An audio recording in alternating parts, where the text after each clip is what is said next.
Нели Николаева Попова. Мой Методи Попов. Кирил Димитров Джоров. Елена Джорова. Зоя Стойчева Токова. Катя Токова. Рая Иванова Йорданова. Зоя Йорданова. Защото така, с името целяхме да повишим екологичната култура на учениците и не само с името, ами и с цялата дейност да се повиши екологичната култура и на участниците в клуба, но и на всички близки, приятели, ученици и така нататък.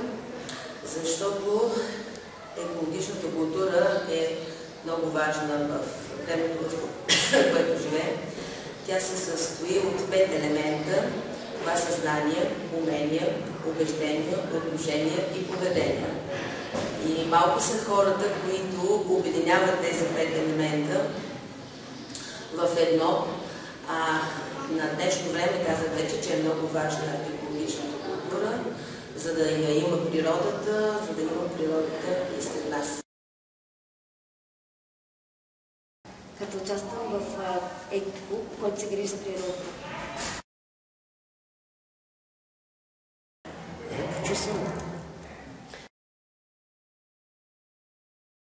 Имам една идея, която искам да осъществя, обаче ми се струва също много скъпа и невъзможна за осъществяване. Искам да се създадат контейнери, при които вкарваш боклука и той само определя как да се рециклира в определен час.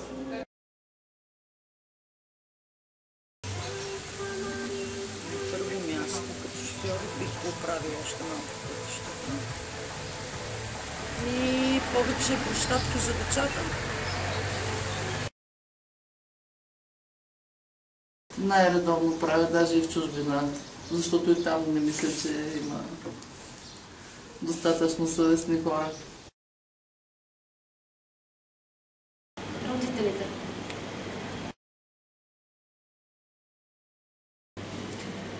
Родителите, семейната среда са основния фактор. Моят личен пример е, като ги водиме на планина, на море, казваме, че е хубаво да се опазват, да им се наслаждаваме и така да създаваме, възпитаваме любов в децата към природата. В Кофите за клуб, но най-правилният начин е чрез изграждане на компост. В Германия, в Холандия това го правят всички, които имат частни ферми. Всички тези неща ги събират и правят компост по този начин. Хем се освобождават, хем нагоряват с естествени материали. Почвата и не замърсяват.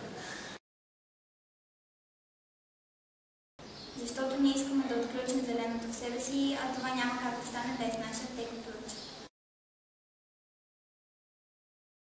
Не мога да кажа точно защо носи това име, защото не съм го измислила аз. Не мога да кажа какви са моите представи за какво би трябвало да означава екоключ и до някъде може би да отключи съзнанието на всички нас една връзка с мисленето за нашата природа, за екологията и за това какво искаме да представлява нашия свят.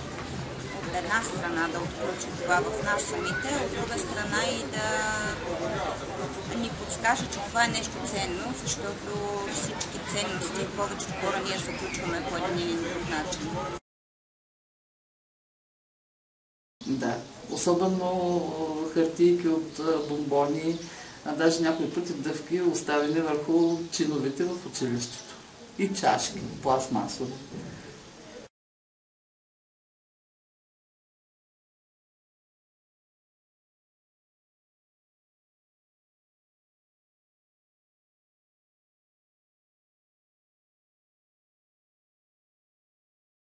Значи трябва да се научим да бъдем по-така европейци и да започваме да събираме разделно и да се грижим за природата повече. Ами обичате природата, за да може тя да ви обича. Нека бъдем по-отговорни и не бъдем егоисти, Защото трябва да помислим и за другите, които ще живеят след нас. Ако продължим да живеем по този начин, то скоро нашата земя ще стане една голяма пустиня. А това стане ли, то няма да има вода. А няма ли вода, ще изчезне цялата зеленина, след което и животните, а след това и ние хората. Бъдете по-отговорни и се замислете над действията си.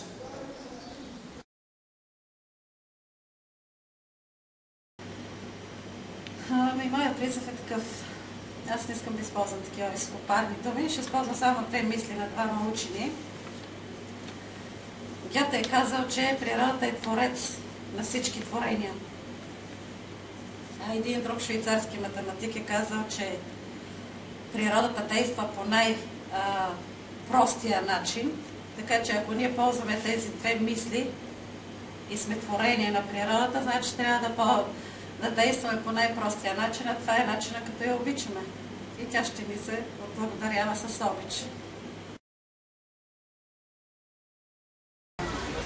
Старайте се да пазите всичко около вас по-чисто, защото в утрешния ден нашите деца, нашите внуци ще трябва да разстоят същото това място и ако сме зацапали и сме съсипали природата около нас, няма да има на какво да се наслаждаваме. Пазете, направете така, че да ни бъде чисто, да бъде зелено и красиво около нас.